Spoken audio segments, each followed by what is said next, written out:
அனைவருக்கும் வணக்கம். Welcome to our channel பொற்காலம். ஆவணி அவிட்டம் 2024 எந்த நாளில், எந்த தேதியில், எந்த திதியில் வருகிறது என்பதை பற்றியும், பூநூல் மாற்றும் நேரம், ஆனி அவிட்டத்தின் முக்கியத்துவம், பூநூலின் மகிமை, விரதம் கடைப்பிடிக்கும் முறை, அதனால் ஏற்படக்கூடிய பலன்களை தான் இந்த பதிவில் நம்ம பார்க்க போகிறோம். இந்த பதிவை பார்க்குறதுக்கு முன்னாடி இதுவரைக்கும் எங்கள் சேனலை சப்ஸ்கிரைப் செய்யாதவர்கள் சப்ஸ்கிரைப் செய்யுமாறு அன்போடு கேட்டுக்கொள்கிறேன். இதுவரைக்கும் எங்கள் பதிவுகள் அனைத்திற்கும் நீங்கள் கொடுக்கும் ஆதரவிற்கு நன்றி. வாங்க நம்ம வீடியோக்குள்ளே போகலாம். ஆவணி அவிட்டம் என்று சொன்னாலே பலருக்கும் இது ஒரு பூநூல் மாற்றும் நிகழ்வு என்றுதான் நினைவுக்கு வரும். இந்த நிகழ்வு தமிழ் மாதங்களின் அடிப்படையில் சூரியன் சிம்ம ராசியில் ஆட்சி பெற்று அமரும் 5வது மாதமான ஆவணி மாதத்தில் அவிட்ட நட்சத்திர நாளன்று பூநூல் மாற்றிக்கொள்வார்கள்.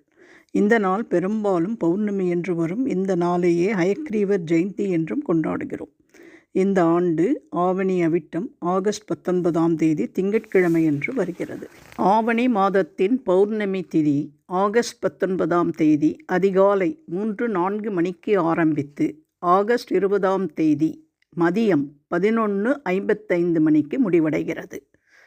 அதனால் ஆகஸ்ட் 19ஆம் தேதி முழு நேரமும் பௌர்ணமி திதி இருப்பதால் அன்று ஆவணி அவிட்ட விரதம் கடைபிடிக்கப்படுகிறது. பூநூல் மாற்றுவதற்குரிய நேரம் இந்த ஆண்டு அதிகாலை 4:32 மணியிலிருந்து 5:20 மணி வரை பிரம்ம முகூர்த்தத்தில் பூநூல் மாற்றிக்கொள்ளலாம். அந்த நேரத்தில் மாற்ற முடியாதவர்கள் பகல் 12 மணியிலிருந்து 1 மணிக்குள் நல்ல நேரமாக இருப்பதால் பூநூல் மாற்றிக்கொள்ளலாம் என்று கணிக்கப்பட்டுள்ளது. ஆவணி அவிட்டத்தின் முக்கியத்துவம். ரிக், யஜூர், சாம மற்றும் அதர்வண வேதங்கள் என்று 4 வேதங்கள் உள்ளன. அசுரர்களால் வேதங்கள் திருடப்பட்டு யாராலும் மீட்க முடியாத நிலையில் மகாவிஷ்ணு அயக்ரீவராக அவதாரம் எடுத்து அசுரர்கள் திருடிய வேதங்களை மீட்டுக் கொடுத்த நாள்தான் ஆவணி அவிட்டம் என்றும் சொல்லப்படுகிறது. அது மட்டுமல்ல, ஆவணி அவிட்ட நாளில் அன்றுதான் வேதங்களை படிக்கத் தொடங்குவார்கள். இது உபகர்மா என்று கூறப்படுகிறது. இது பிராமண சமூகத்தில் மிகவும் முக்கியமான ஒரு நாள் மற்றும் நிகழ்வாக கொண்டாடப்படுகிறது. ஒரு சில சமூகங்களில் பூநூல் அணிந்தவர்கள் மட்டும்தான் கர்ம காரியம், அதாவது திதி கொடுப்பது, திவசம் செய்வது போன்றவற்றை செய்ய வேண்டும் என்ற வழக்கமும் உள்ளது. ஆவணி அவிட்டத்தன்று அணியப்படும் பூநூலின் மகிமை. பூநூல் திரிப்பதை தொழிலாக கொண்டிருந்தார் அந்தணர் ஒருவர்.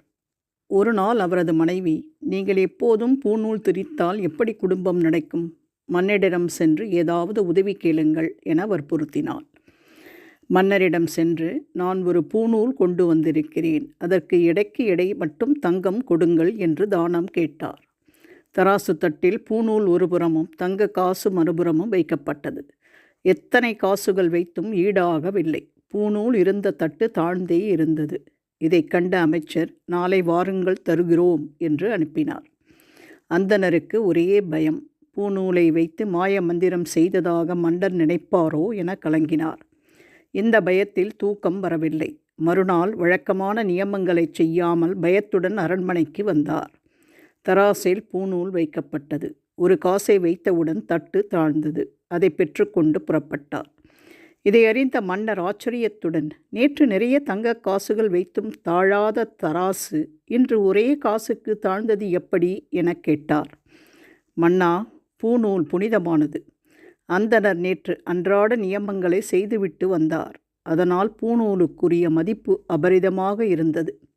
இன்று பயத்தில் நியமங்களை செய்ய மறந்தார். இதனால் ஒரு காசுக்குத்தான் அதன் மதிப்பு தேறியது என்றார். வாழ்க்கை முறையை ஒருவனுக்கு உபதேசிப்பதுதான் உபநயத்தின் நோக்கம். உபநயனம் என்பது ஞானமாகிய 3வது கண்ணை திறப்பதாகும். அப்போது அணிவிக்கப்படும் பூநூல் மிக புனிதமானது. வாமனமூர்த்திக்கு விசேஷமாக உபநயனம் நடத்தப்பட்டது. சூரிய பகவானே வந்து குழந்தை வாமனனுக்கு காயத்ரி மந்திரம் உபதேசம் செய்தார். வாமனமூர்த்தி ஏன் பூநூல் அணிய வேண்டும்? பூலோகத்தில் உள்ள நாமும் சமஸ்காரங்களை முறையாக செய்ய வேண்டும் என்பதை உணர்த்தவே. வாமனரை வழிபட்டால் குழந்தைகளுக்கு சீக்கிரமாக உபநயனம் நடத்தும் பாக்கியம் கிடைக்கும். பூணூல் அணிவதை ஒரு சடங்காக கருதாமல் அதன் நியமங்களை பின்பற்றுவதில்தான் புனிதம் காக்கப்படும் என்பதை அனைவரும் உணர வேண்டும். ஆவணி மாத பௌர்ணமியை ஒட்டி வரும் அவிட்ட நட்சத்திரத்தில் இந்த விரதம் மேற்கொள்ளப்படுகிறது. இந்த வேளையில் முறையாக காயத்ரி உபதேசம் பெற்றவர்கள் தங்களுடைய பழைய பூநூலை எடுத்துவிட்டு புதிய பூநூலை அணிந்து கொள்வர். திருமணம் ஆகாதவர் ஒரு முடியையும், அதாவது ஒரு பூநூல், திருமணம் ஆனவர் 2 முடி 2 பூநூல், திருமணம் ஆன பின் தந்தையை இழந்தவர் 3 முடிகளையும் 3 பூநூல் அணிந்து கொள்வர். இவ்வாறு பூநூல் அணிபவர்கள் தினமும் காலை, மதியம், மாலை 3 வேளையும் காயத்ரி மந்திரம் சொல்ல வேண்டும். பூநூல் அணிந்தவர்கள் தினமும் காயத்ரி மந்திரத்தை குறைந்தது 144 முறை காலை, நண்பகல், மாலையில் ஜபித்து வரவேண்டியது கடமை. காயத்ரி மந்திரம் ஜபித்தால் துன்பம், எதிரி பயம் நீங்கும். முகத்திலும் உடலிலும் ஒருவித தேஜஸ் உண்டாகும். பூநூல் அணிந்த அனைவரும் முதலில் தேவர்களுக்கும் பின்னர் ரிஷிகளுக்கும் தர்ப்பணம், எள்ளும் நீரும் கலந்து தாரையாக விடுவது என்னும் சடங்கை செய்கின்றனர். ஆவணி அவிட்ட விரத முறை. ஆவணி அவிட்ட கொண்டாட்டம் எப்போதுமே ஆற்றங்கரை அல்லது குளக்கரை என ஏதேனும் ஒரு நீள்நிலைக்கு சென்று அங்கு குளித்துவிட்டு இந்த சடங்கை செய்வார்கள். கணபதி பூஜையுடன் இவ்விரதத்தை துவங்கி புண்ணியா வாகனம் செய்த பின் பஞ்சகவ்யம் அருந்தி உடல், மனம், இருப்பிடங்களை சுத்தமாக்கி கொள்ள வேண்டும். இவ்வேளையில் கிழக்கு நுனியாக வாழை இலை போட்டு அதில் அரிசி பரப்பி 7 கொட்டைப்பாக்குகள் வைத்து அதில் சப்த ரிஷிகளை ஆவாகனம் செய்து தீபாராதனை செய்து நெய்வேத்தியம் படைக்க வேண்டும். பின் சப்த ரிஷிகளை வேண்டி ஹோமம் செய்ய வேண்டும். அதில் அரசு அல்லது புரசு சமித்துகள், குச்சிகள், சத்துமாவு, நெய், நெல் பொரி ஆகியவற்றை மந்திரம் சொல்லி அக்னியில் இட வேண்டும். பின் புதிய பூநூல் அணிந்து கொள்ள வேண்டும். இவ்வேளையில் பஞ்சபூதங்களையும் வழிபடலாம். திருமணம் ஆகாத ஆண்கள் பூநூலை குருவிற்கும் வயதில் மூத்தோருக்கும் தானமாகத் தரலாம். புதிய பூநூல் அணிந்த அனைவரும் முதலில் தேவர்களுக்கும் பின்னர் ரிஷிகளுக்கும் தர்ப்பணம் செய்கின்றனர். இவர்களில் தந்தையை இழந்தவர்கள் தேவர்களுக்கும் ரிஷிகளுக்கும் தர்ப்பணம் செய்த பிறகு தங்களுடைய பிதர்களுக்கும் தர்ப்பணம் செய்ய வேண்டும். இதற்கு பிறகு குருவிற்கும் வயதில் மூத்தோருக்கும் வெற்றிலை, பாக்கு, பழம் மற்றும் அவர்கள் சக்திக்கு தகுந்தாற்போல் காணிக்கைகளை அளித்து அவர்களின் ஆசீர்வாதம் பெற வேண்டும். பூநூல் அணிந்து வரும் ஆண்களை பெண்கள் வாசலில் மங்கள ஆரத்தி எடுத்து வரவேற்பார்கள். விரதத்தின் பலன். இவ்விரதம் இருந்து பூநூல் அணிந்து கொண்டவர்கள் செய்பவரை எவ்வித துன்பமும் நெருங்காது. எதிரிகளின் தொல்லை குறையும்.